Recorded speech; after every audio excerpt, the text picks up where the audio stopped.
जय सिया राम दोस्तों, स्वागत करता हूँ आपके अपने YouTube चैनल सात्विकी मैथ्स क्लास में।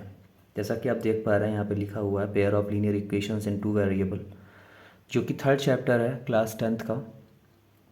तो आज इसके बारे में थोड़ा सा डिस्कस करेंगे कि बोर्ड एग्ज़ाम्स में इस चैप्टर से कौन कौन से क्वेश्चंस आ सकते हैं। तो सबसे पहले ये देख लेते हैं कि इस चैप्टर का मतलब क्या है। एक्चुअल में यहाँ पे आप देख पा रहे होंगे पेयर का मतलब आप जानते हैं, जोड़ा होता है, मतलब टू, मतलब पेयर का मतलब जैसे दो, जैसे पेयर ऑफ सॉक्स बोलते हैं, ऐसे पेयर ऑफ सॉक्स में दो मोजे होते हैं। ऐसे ही पेयर ऑफ इक्वेशन में जब बोलेंगे तो दो इक्वेशंस होंगी। लीनियर का मतलब क्या होता है, ऐसी इक्वेशंस होंगी जिसमें जो वेरिएबल यूज़ हो रहे होंगे उन वेरिएबल की जो पावर होगी वो 1 होगी, तो उसका मतलब होता है लीनियर। इक्वेशन का मतलब होता है इक्वल, कोई भी एक ऐसा एक्सप्रेशन जहाँ पर इक्वल का साइन यूज़ हो रहा हो तो उस एक्सप्रेशन को हम इक्वेशन बोल सकते हैं। टू का मतलब आप जानते हैं वेरिएबल जिनकी वैल्यूज़ हमको निकालनी है या जो अननोन है, दैट आर कॉल्ड वेरिएबल्स। तो हम एक एग्जांपल्स ले लेते हैं, जैसे pair of linear equation in two variable का। जैसे हमने एग्जांपल लिया 2x + 5y = 10 फॉर एग्जांपल, मैंने ऐसे लिख दिया। तो ये एक लीनियर इक्वेशन है। लीनियर इक्वेशन क्यों है? क्योंकि यहाँ पे x और y दो वेरिएबल हैं, तो टू वेरिएबल हो गए। और लीनियर क्यों है? क्योंकि x और y जो भी दोनों वेरिएबल हैं इनकी जो पावर है वो 1 है। x की भी पावर है 1 है, y की भी पावर 1 है, इसीलिए ये लीनियर इक्वेशन होगी।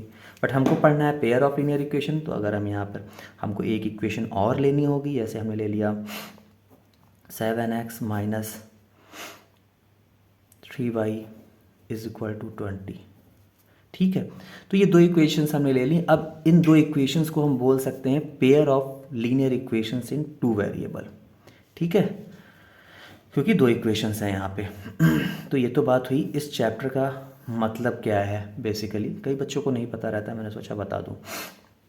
नाउ अब यहाँ से इस चैप्टर से बोर्ड एग्जाम में 2024 में 3 क्वेश्चंस आएंगे। 3 questions will be asked, 3 types of questions can be asked, I can say. 3 question पूछे जा सकते हैं। किस तरह के 3 क्वेश्चन पूछे जा सकते हैं? जिसमें से पहला आ सकता है, पहला क्वेश्चन आ सकता है कि आपका जो सब्स्टिट्यूशन मेथड है और एक है एलिमिनेशन मेथड। ठीक है, ये दो मेथड्स हैं, तो दो इक्वेशंस इस तरह की दे दी जाएंगी, आपसे कहा जाएगा इसको सॉल्व करिए, चाहे सब्स्टिट्यूशन से या एलिमिनेशन से। क्रॉस मल्टीप्लिकेशन आपके सिलेबस में नहीं है तो नहीं पूछा जाएगा। तो ये तो बिल्कुल सिंपल सा क्वेश्चन हो जाएगा, दो इक्वेशन दे दी गई, सब्स्टिट्यूशन या एलिमिनेशन से सॉल्व करने के लिए कह दिया गया। दूसरा टाइप का क्वेश्चन होगा, आपसे वर्ड प्रॉब्लम पूछी जा सकती है। वर्ड प्रॉब्लम है ना, वर्ड प्रॉब्लम मतलब पूरी एक प्रॉब्लम दी गई होगी लिख के।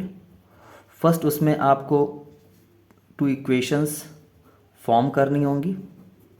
2 इक्वेशंस फॉर्म करने के बाद में आप उनको चाहे सब्स्टिट्यूशन से या एलिमिनेशन से सॉल्व कर सकते हैं। ठीक है, इन दोनों इक्वेशन को बनानी पड़ेंगी, यहाँ तो बनी बनाई मिलेंगी आपको, लेकिन वर्ड प्रॉब्लम में आपको सबसे पहले 2 इक्वेशंस बनानी है। 2 इक्वेशंस बनाने के बाद आपको सब्स्टिट्यूशन या एलिमिनेशन मेथड से उसको सॉल्व करना पड़ेगा। एक टाइप का क्वेश्चन इस चैप्टर से और बन सकता है। Only 3 questions can be asked from this chapter. ये है कि आपको कंडीशंस दे दी जाएंगी, जैसे यूनिक सॉल्यूशन की। कहा जाएगा कि following equations have unique solution, then find the value of k. Following equations have no solutions, following equations have no solution, then find the value of p. Following equations have infinite many solutions, infinite many solutions. तो ये तीनों में से कोई एक condition दे दी जाएगी, उस condition को देखते हुए आपको वो 2 इक्वेशन में आपको कंडीशन रखनी होगी। और जो भी वेरिएबल, जैसे आपको p दे दिया गया, k दे दिया गया, 2 वेरिएबल भी पूछ सकते हैं, a और b आपको दे दिया गया, तो वो आपको निकालने होंगे। तो 3 तरह के क्वेश्चंस बनेंगे। अब मैं अपने नेक्स्ट वीडियो में इन तीनों तरह के एक एक क्वेश्चन को मैं सॉल्व करवाऊंगा, जिससे आपको एक अंदाज़ा हो जाएगा कि क्या पूछा जा सकता है। ठीक है, तो ये तीनों क्वेश्चन समझने के लिए आप मेरा नेक्स्ट वीडियो देखिए। Thank you.